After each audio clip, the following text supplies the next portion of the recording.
I told you over the last couple of days that there's a growing concern over here in the United Kingdom, all down to the fact that, well, His Majesty the King, in many people's eyes, is not representing enough of the great British public, the rest of the Commonwealth, particularly, as I've also pointed out, with his messages of Ramadan and various other minority groups.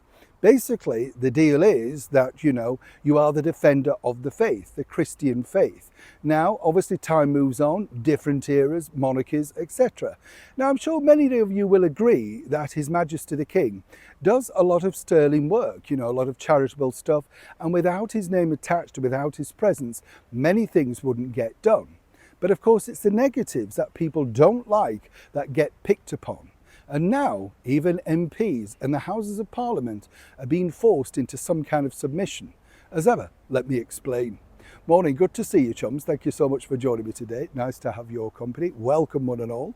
Nice to see you. You all right? Are you keeping well? I don't know about you, this is the era over here in the United Kingdom right now where apparently get this, the MPs, the members of Parliament, suddenly take a well-earned break. Well-earned break from what? Counting their expenses. I mean, what do half of them do? Yvette Cooper's apparently on holiday, but we're not on holiday from being invaded. And when you see the daily horror stories of what these people are trying to do, like break into ladies' bedrooms after staying in a tax-funded migrant hotel, absolutely terrifying. And the mainstream media just ignore these stories. This is the problem that you have. They don't want you to know because they say we don't want to terrify the public. Rubbish. They're in cahoots with these people. We all saw that on the plane with Keir Starmer.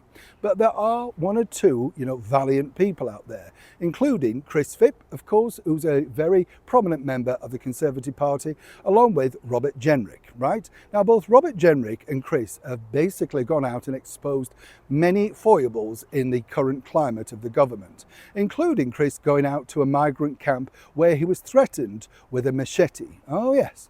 And he made films and everything like that.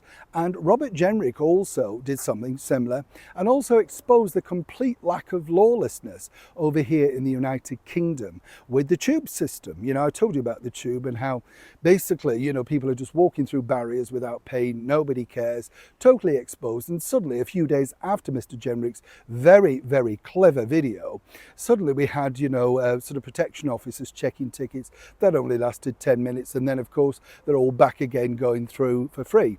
And get this, nobody at TfL is allowed to stop them for fear of either being hit, mugged, or, beaten up. I can get that, but why don't you get proper security then, literally, in the tube stations? Because you've invited these people in, Mayor of London, right? Now, here's where this gets interesting, because now all of these people, Mr. Phipp and, of course, Mr. Jenrick, are being urged to get an audience with His Majesty the King and present to him the footage in person and screened at, say, wherever King Charles is, whether it be Kensington Palace, Buckingham Palace, or up at Birkdale Hall in Balmoral. You see, the consensus is it's all very nice, these very active MPs, members of Parliament, making these very outrageous videos, of course, playing to the action man hero stuff. And I do applaud what they're doing. I absolutely 100% do applaud it all. But it's not enough. You put it online and people go, oh, shocking. What's actually being done? Members of Parliament could, and this is you, Mr. Phipp, Mr. Jenrick, and the rest of them in Reform and everything else, you could present this at a special request to His Majesty the King and ask him what does he plan to do for his subjects, the people living in fear right now under this government headed by Sir Keir Starmer alongside the Deputy British Prime Minister, Angela Rayner. Because if you don't, and anarchy does pursue, and there are suggestions of late summer riots, all that sort of stuff, simply because every single day we're being invaded by more and more people that we have no identification for, no criminal background for, well, videos do make an impact. But what exactly is King Charles doing? Now, you might say this is political, he shouldn't get involved. The man, the king, absolutely is involved for one simple reason. He asks the government of the day to form a government, right? So last year when Keir Starmer got into power, he went along to Buckingham Palace to say, I'm ready to form a government, and on the response of His Majesty the King, he suggests that. This is clearly a failing government, and this is clearly something that needs addressing. Mr. Phibb, Chris Phibb and Robert Jenrick have done, as I say, incredible work. You now need to present this, and you can do this through the legalities of the House of Commons, the House of Parliament. You need to present this now on behalf of your constituents, the rest of the United Kingdom, and many suggest the Commonwealth, to His Majesty the King. And make that public. Make your letter public.